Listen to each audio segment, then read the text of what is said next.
지금까지는 너희가 내 이름으로 아무것도 구하지 아니하였으나 구하라. 그리하면 받으리니 너희 기쁨이 충만하리라. 여러분, 이 박해를 받는다는 일, 예수 믿는 것 때문에 미움을 산다는 일이 다 두려운 일이죠. 예수님께서는 그것을 알고 계시기 때문에 이제 예수님이 십자가 지실 때가 가까웠고 하나님 아버지께로 돌아가실 때가 가까운 걸 아시고 제자들에게 이제 그 말씀을 미리 하셨어요. 제자들이 이제 당할 어려움을 뻔히 아시기 때문에 유대교에서 출교를 당하고 그리고 죽임을 당하는 그런 무서운 박해가 제자들에게 올 것을 미리 말씀해 주셨어요. 그건 실족하지 않게 하려 함이라 그랬습니다. 제자들이 알지 못하고 당하면 감당을 못할 믿음이니까 미리 그 말씀을 해주셨다는 거죠. 제자들의 심정이 얼마나 힘들었겠습니까? 6절에 보면 제자들이 마음에 근심이 가득했다고 그랬어요. 근데 예수님은 더 이해가 안 되는 말씀을 7절에 하셨습니다. 내가 아버지께로 돌아가는 것이 너희들에게 더 유익이라. 이게 무슨 엉뚱한 말씀입니까? 아니, 힘들고 어려워도 예수님께서 함께 계셔야 제자들에게 위로도 되고 힘도 되잖아요. 풍랑이 일 때도 예수님이 같이 계셨으니까 풍랑도 잔잔하게 되었고, 어떤 어려움이 와도 예수님이 위로가 되고 의지가 되었는데 예수님이 가시는 것이 제자들에게 더 유익이라니. 예수님께서 이제 하나님께로 가시게 될 때 오실 보혜사 성령님에 대해서 제자들에게 말씀하고 싶으셨던 겁니다. 그래서 내가 가는 게 유익하다는 거예요.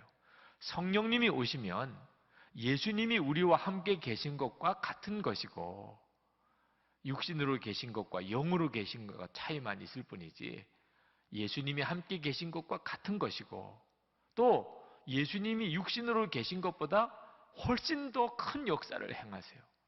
왜? 모든 성도들과 성령님은 다 함께 계시기 때문에 훨씬 더 유익하고 더 큰 일을 행하신단 말입니다. 그래서 예수님께서 제자들에게 근심하지 마라, 두려워하지 마라. 지금은 너희들이 두려워하지만 성령님께서 오시면 너희들이 기쁨이 충만하게 될 것이다. 그렇게 말씀을 하셨습니다. 물론 제자들은 예수님의 그 말씀을 이해를 못했어요. 17절, 18절 말씀에 보면 예수님이 조금 있으면 내가 너희들을 떠나갈 것이고 조금 있으면 다시 올 것이라. 제자들은 무슨 말씀인지 하나도 모르겠다고 그랬습니다. 예수님께서도 그런 제자들을 믿음이 없다고 책망하지 않으셨어요. 왜냐하면 성령님께서 오셔야만 완전히 이해될 수 있는 말씀이기 때문에 그냥 제자들에게 그 말씀을 내가 미리 너희들에게 한다 하고만 말씀하셨어요.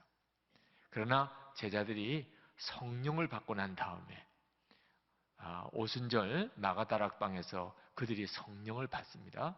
성령을 받고 난 다음에 예수님의 이 말씀이 그대로 제자들에게 이루어집니다. 사도행전 5장 41절에 보면 사도들은 그 이름을 위하여 능력받는 일에 합당한 자로 여기심을 기뻐하면서 공회 앞을 떠나니라 그랬습니다.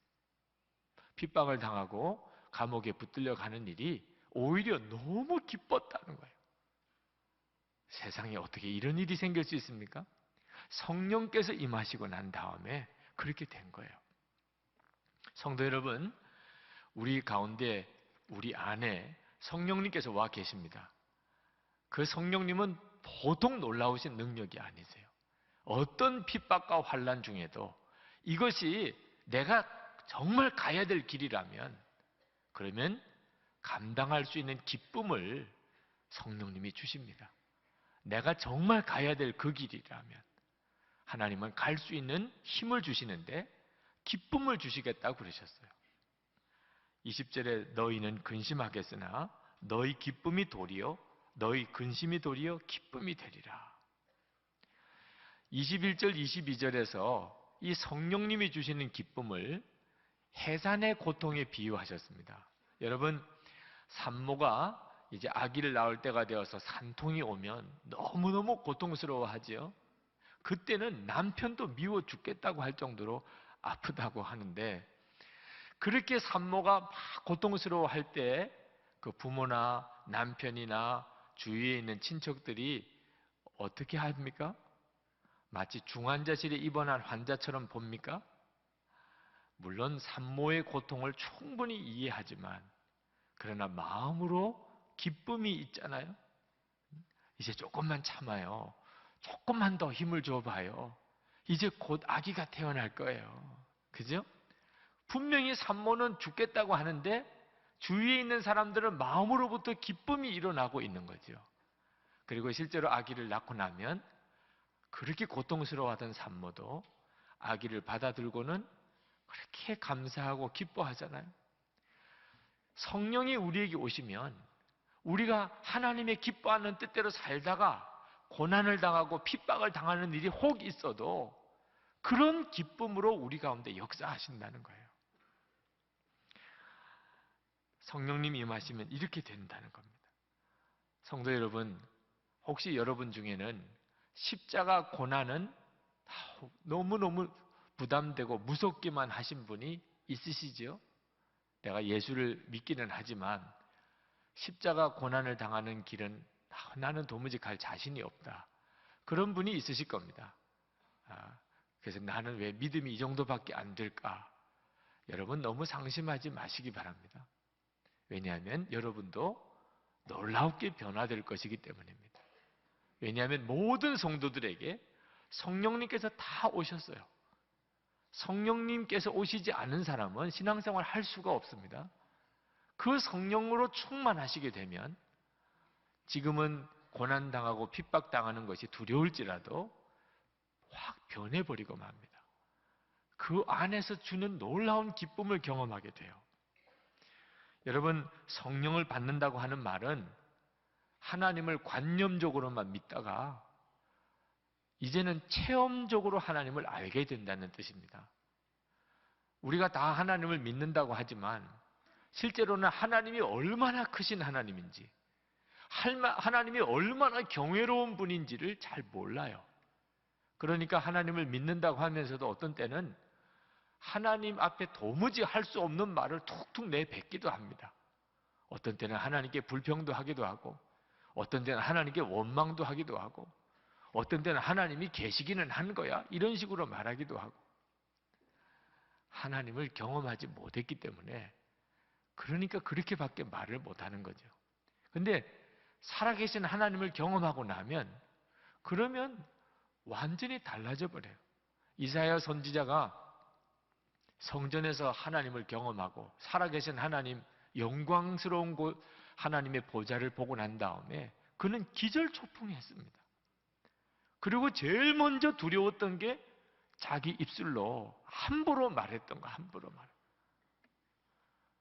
사울이 예수님 핍박하다가 그가 살아계신 예수님을 만났잖아요. 영광 중에 예수님을 빛 가운데 만나고 그는 꼬꾸라지고 말았습니다. 여러분이 성령의 체험을 조금이라도 하기 시작하면 그러면 밥 먹지 않고도 배가 고프지 않아요. 정말 그렇습니다. 하나님이 살아계신 체험을 하고 나면 밥을 먹지 않아도 배가 고프지 않고, 그렇게 믿기만 하던 사람이 다 사랑스러운 것으로 바뀌어져 버리니 내가 한 게 아니죠. 살아계신 하나님을 여러분이 다 체험으로 알 수가 있습니다. 성령께서 여러분에게 이미 오셨어요. 지난 2002년 서울 월드컵이 있을 때 우리 한국 국민들은 황홀한 한 달을 보냈습니다. 정말 꿈과 같았죠. 밥을 먹지 않아도 진짜 배가 고프지 않다. 그런 말이 무슨 말인지를 그때는 그렇게 느꼈어요. 축구 경기를 집에서 가족들끼리만 볼 수도 없었어요. 웬일인지. 하여튼 생전 쳐다보지도 않던 이웃 사람들끼리, 아파트 단지에서는 단지에 있는 사람들끼리 다 함께 모여서 보아야 직성에 풀리고, 그것도 양이 안 차는 사람들은 6시간, 7시간씩 뙤약볕 가운데 기다리고는 시청 앞 광장 광화문 광장에서 그 수많은 사람들과 같이 축구 중계를 보았잖아요.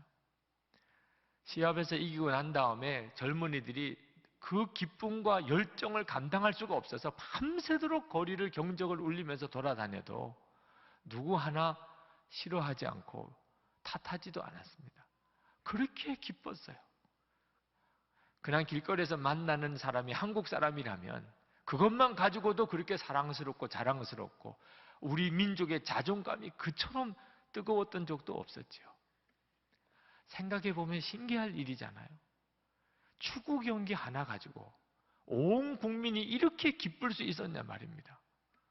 그랬다면 정말 살아계신 하나님을 체험하게 될 때는 어떻게 되겠습니까? 손양원 목사님 아들 둘, 동인동신이라고 하는 두 아들을 공산당에 잃어버렸습니다. 공산당이 여순 반란 사건 때 동인동신을 예수 믿는다고 총살해버렸어요. 그 소식을 부흥회를 인도할 때 들었습니다. 두 아들이 공산당에게 총살을 당했다는 그 비보를 전해주었어요. 손양원 목사님 끝까지 부흥회를 잘 감당하셨어요. 그리고 동인동신 두 아들 장례식 날 교우들 앞에서 10가지 감사를 드린 거 아시죠? 첫째는 나같이 허물 많은 사람의 혈통 중에 순교자 자식이 나왔다는 사실을 감사합니다. 둘째는 수많은 성도 중에 하필이면 이 보배들을 하잘것없는 우리 집에 주신 것을 감사합니다. 삼남 삼녀 중 가장 늠름하고 아름답고 잘난 장남과 차남을 하나님 앞으로 바치게 된 것을 감사합니다. 넷째는 하나들 순교하기도 어려운데 두 아들이 순교하게 되었으니 감사합니다. 다섯째는 예수 믿다가 와석 종신, 즉 병석에 누워 한평생을 마치는 것도 복인데 복음 전하다가 순교하는 그런 영광을 누리게 하신 것을 감사합니다. 여섯째는 저들이 미국 유학을 준비하고 있었는데 미국보다 더 좋은 천국에 가게 되었으니 감사합니다. 일곱 번째, 두 아들을 총살시킨 그 원수를 내 아들로 삼을 수 있는 마음 주신 것을 감사합니다. 여덟째, 내 아들을 순교 열매로 하여 무수한 하나님의 자녀들이 속출하게 될 것을 생각하며 감사합니다. 아홉 번째, 이 같은 역경 속에서 8가지 진리와 하나님의 은혜를 생각하며 깊이 기뻐할 수 있는 마음을 주신 것을 감사합니다. 10번째, 이렇듯 과분한 축복을 누리게 된 것을 감사합니다. 장례식에 참여한 온 교우들이 다 눈물바다가 됐어요. 어떻게 그럴 수 있냐 말입니다. 두 아들 그렇게 죽어나갔는데 어떻게 하나님께 10가지 감사 제목이 나오나. 그리고 그 아들을 죽인 공산당을 양자 삼는 일을 어떻게 할 수 있나 말이에요. 성령님께서 하신 거죠. 아, 이분이 정말 성령의 사람이었구나 하는 것을 그 기쁨을 보고 안단 말입니다. 데살로니가전서 5장 16절에 항상 기뻐하라 하는 말씀을 하셨는데 이건 말도 안 되는 이야기잖아요. 어떻게 항상 기뻐할 수가 있습니까? 사랑하는 사람이 죽었는데도 기쁘고 불의의 교통사고를 당했는데도 기쁘고 이럴 수 있냐 말이에요. 그러나 이 말씀은 모든 사람에게 하신 말씀이 아니에요. 데살로니가 교인들이 어떤 사람들인가를 데살로니가 1장 6절에서 말씀하고 있습니다. 거기에 이렇게 말씀했어요. 너희는 데살로니가 교인들이죠. 많은 환난 가운데서 성령의 기쁨으로 도를 받아 우리와 주를 본받은 자가 되었으니. 데살로니가 교인들은 말할 수 없는 핍박 중에 성령의 기쁨으로 복음을 들었어요. 그들이 복음을 들을 때 성령의 역사를 체험했는데 그때 성령의 기쁨으로 그 복음을 받아들인 거예요. 그래서 이제 예수님과 사도 바울을 따르는 자들이 된 겁니다. 그렇기 때문에 성령의 기쁨을 경험한 사람들이기 때문에 항상 기뻐하라고 말씀을 하신 겁니다. 주님, 오늘도 우리 모두에게 그와 같은 역사를 부어주시기를, 오늘 예배드리는 여러분 모두에게 우리 주님께서 정말 그와 같은 은혜를 주시기를 원합니다. 여러분, 성령께서 나를 사로잡으시기 시작하면, 그러면 정말 말할 수 없는 기쁨이 넘치는 거예요. 20절에 너희 근심이 도리어 기쁨이 되리라. 22절에 너희 기쁨을 빼앗을 자가 없느니라. 24절에 너희 기쁨이 충만하리라. 이렇게까지 강조하신 말씀이 성령의 역사입니다. 성령님은 우리에게 오셔서 바른 길을 가게 해요. 바른 길을. 되는 길로 우리를 인도합니다. 이것도 큰 축복이죠. 방황하고 사는 거. 망할 길로 가지 않고 되는 길로 나를 인도하시는 분이 성령님이신데, 뿐만 아니고 정말 가야 될 길, 진짜 되는 그 길을 기쁨으로 가게 하신다니, 그러면 충분한 거죠. 진짜 축복의 길을 가면서도 슬퍼하고 가고 괴로워하고 가고 답답해하면서 가고 갈등하면서 가면 그게 무슨 축복이겠어요? 진짜 하나님이 인도하시는 길, 정말 내가 가야 될 그 길을 가면서 마음의 기쁨이 넘친다면, 그러면 신앙생활 어려운 거 하나도 없잖아요. 그죠? 예수 믿고 살면서 하나님 기뻐하는 뜻대로 살면서 고난이 오고 핍박이 와도 성령님이 우리와 함께 계시면서 그 가운데서도 계속 기쁨을 주시면 그것으로 충분하잖아요. 여러분, 항상 성령님을 붙드셔야 됩니다.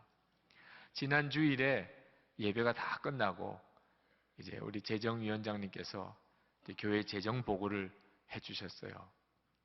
근데 이제 건축비 문제에 대한 이제 보고와 앞으로의 전망을 쭉 이야기를 해주시는데, 마음이 참 무겁더라고요. 그동안 몇 년 동안 그 형편으로 살아왔으면서도 또 여전히 이게 저 앞으로 참 쉽지 않은 일이겠습니다. 올해 이것을 잘 감당하는 일이 참 쉬운 일이 아니겠습니다. 교우들이 헌금을 작정한 현황과 그동안 헌금한 내역과 그리고 이제 5월, 6월에 작정한 내용을 쭉 보고를 해주세요. 기도하십시다. 장로님, 기도합시다. 그렇게밖에는 할 말이 없더라. 그리고는 나오는데 밥맛도 없어요. 잠도 안 와요. 주님, 이거 참 어떻게 합니까? 이런 생각이 탁 드는데 그냥 가슴이 답답해요. 뭐 기도할 것밖에 없지요. 주님, 다시 맡겨드립니다. 지금까지 늘 이렇게 왔지만 항상 하나님이 함께 해주셨는데 앞으로도 그리 하실 줄 믿습니다. 근데 그런 마음으로 주님께 맡겨드리고 한 주간을 지내면서도 하나님 정말 무슨 특별한 대책을 주셔야 하겠습니다. 그렇게 지났어요. 근데 토요일에 갑자기 하나님의 마음을 바꿔주셨어요. 정말 기쁨으로 마음을 바꿔주셨어요. 어느 장로님 한 분과 토요일에 이런저런 대화를 나누는 시간을 주셨는데 하나님이 그동안에 역사하신 내용들을 서로 간증하면서 또 건축비 이야기가 나왔어요. 네. 그런데 참 신기한 일이 건축비 이야기를 하는데 그렇게 기쁜 거예요. 하나님께서 이 일을 통해서 역사하실 것을 우리에게 믿음으로 확 보여주시는데 그게 하나도 부담이 되지 않고 오히려 우리 힘으로는 할 수 없는 일이 앞으로 하나님이 얼마나 큰 역사를 이룰 것인가를 보여주시면서 막 너무 마음이 기쁜 겁니다. 그것도 신기한 일이죠. 한 주간 동안에 그렇게 무거운 마음이 싹 바뀌어져 버렸어요. 그게 어째서 그런가? 똑같은 건축비 이야기를 나눴는데 어째서 그런가? 주일에는 장부 보고 이야기했고 회계 장부 보고 해요. 토요일에는 역사하시는 성령님을 바라보면서 이야기를 하니까 그렇게 다르더란 말입니다. 성도 여러분, 힘들고 어려운 일 있으시지요?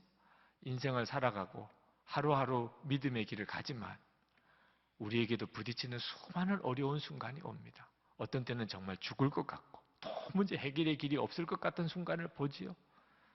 그때 여러분 성령님을 의지하셔야 돼요.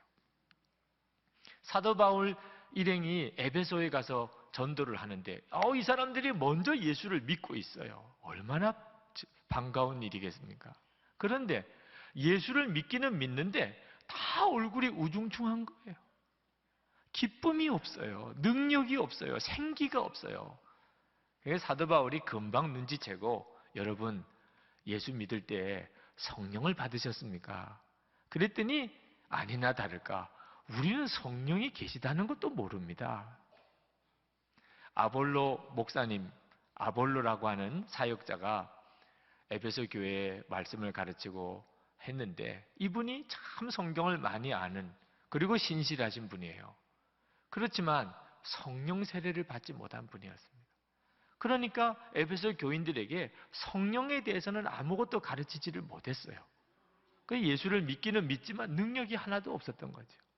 사도 바울 다시 한번 복음을 전하고 그리고 성령의 역사에 대해서 가르친 다음에 그들에게 안수를 하기 시작하니까 다 성령을 받는데 방언도 하고 예언도 하고 성령이 충만해졌다고 했습니다. 여러분, 예수 믿는 진정한 능력은 성령의 역사와 함께 오는 것이에요. 오늘 이 시간에 여러분들이 정말 성령의 능력을 힘입으시기를 축복합니다. 어느 가장이 사업을 크게 하다가 망했어요. 사업이 어려워지면서 다 망했습니다. 경제적으로 이렇게 어려움이 오면 가정에 어두움이 확 들이오는 거죠. 식구들이 다 알죠. 말도 없어지고 그리고 식구들의 마음속에 기쁨 다 사라져버리고 자녀들도 눈치 보고. 근데 중학교 다니는 아들이 있었습니다. 이 아이가 어느 날 학교를 갔다가 집에 오는데 너무너무 마음이 답답한 겁니다. 아버지 사업은 망했다 그러고 집안에 경제적으로 어려운 기색이 환연히 드러나니까 이 아들이 집에 오는 기쁨이 없어요. 그냥 무거운 발걸음으로 집으로 왔는데 문을 열고 대문을 열고 들어오는데 엄마가 부엌에서 설거지를 하고 있어요. 엄마, 나 학교 갔다 왔어요. 이렇게 말을 하려고 하는데 엄마가 그 설거지를 하면서 찬송을 부르시는 겁니다. 엄마의 찬송 소리를 듣는데 현관에서 그만 탁 얼어붙듯이 섰어요. 엄마의 찬송 소리를 들으면서 번개같이 머리에 떠오르는 것이 우리 집에 아직 소망이 있구나. 엄마가 찬송 부르는 소리를 들으면서 갑자기 하나님에 대한 생각이 들었대요. 어릴 때부터 엄마, 아빠 따라 교회를 다녔었지만 하나님에 대해서 그렇게 깊이 생각해 본 적이 없었는데 그날 엄마 찬송 들으면서 하나님이 우리 집을 지키시는 모양이다. 그런 믿음이 그 아들 마음에 든 거예요. 그래서 엄마 학교 갔다 왔어요. 그러니 그런 말을 듣고 자기 방에 들어가서 가방을 내려놓고 교복도 갈아입지 않은 채 책상에 앉아서 기도를 했어요. 자기가 스스로 기도하기는 생전 처음이었다는 거예요. 왜? 갑자기 하나님에 대한 믿음이 생기니까. 하나님, 우리 아버지 망했대요. 하나님 좀 도와주세요. 하나님이면 도와주실 수 있잖아요. 아버지 위에 처음 기도해봤대요. 기도를 하는데 그렇게 눈물이 나더래요. 나중에는 막 통곡을 하면서 울게 되더래요. 하나님, 우리 집 좀 붙들어 주세요. 우리 아버지 좀 도와주세요. 그런데 그렇게 통곡을 하고 울고 갑자기 마음이 너무너무 편안해지더래요.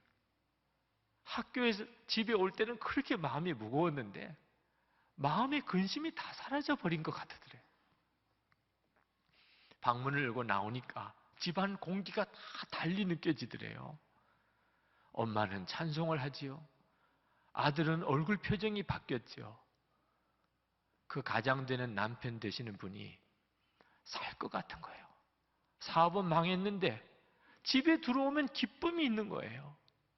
예배를 드리는데 이건 망한 집의 분위기가 아닌 거죠. 이분이 힘을 얻었어요. 그리고 다시 일을 시작하게 되고 그리고 경제적인 회복을 하나님이 다 주셨는데 그보다 더 놀라운 축복이 그 중학교 다니는 그 아들의 믿음이 놀라운 눈을 뜬 겁니다. 집안이 변화되는 걸 보고 하나님 역사하시는 걸 보고 어느 장로님, 내가 언제 하나님을 만난 날을 간증하시면서 하셨던 간증이에요. 그 아들이 나중에 교회 장로가 된 거죠. 기쁨은 성령의 열매의 하나입니다. 이 말은 기쁨은 노력하고 애써서 얻어지는 게 아니고 성령께서 내 속에 역사하셔서 얻어지는 거라는 거예요. 기쁨이 있으면 성령님이 역사하셨다는 증거고, 기쁨을 보아야 이 사람이 성령의 사람이라는 증거라는 거죠. 가나온인 잔치집에 물이 변하여 포도주가 되니까 근심이 가득 찼던 주인도 기쁨이 넘치고, 어떻게 해야 될지 모르는 신랑 신부도 기쁨이 넘치고, 예수님의 어머니 마리아도 기쁨이 넘치고, 하객들도 다 기쁨이 넘쳤잖아요. 예수님, 성령님으로 우리 가운데 역사하시는 예수님은 기쁨을 주시는 분이에요. 다 실패해도 하나만 실패하지 않으면 우리는 절대로 실패한 게 아니에요. 성령님을 붙잡는 것. 성령님이 주시는 그 기쁨을 놓치지 않는 거예요. 사랑하는 교회 여러분, 성령님께 기쁨을 구하세요. 24절에 구하라. 그러면 받으리니 너희 기쁨이 충만하리라. 이 시간을 다 같이 기도하겠습니다. 오늘 여러분은 하나님이 인도하시는 그 길을 가십니까? 근데 혹시 어려움이 있습니까? 두려움이 있습니까? 성령님께 기쁨을 구하십시오. 주님, 제 길을 인도하시고, 그리고 제가 가는 이 길에 기쁨으로 역사해 주옵소서. 이 프로그램은 CTS 방송가족의 사랑과 후원으로 제작되었습니다. 후원 전화 02-6333-1003번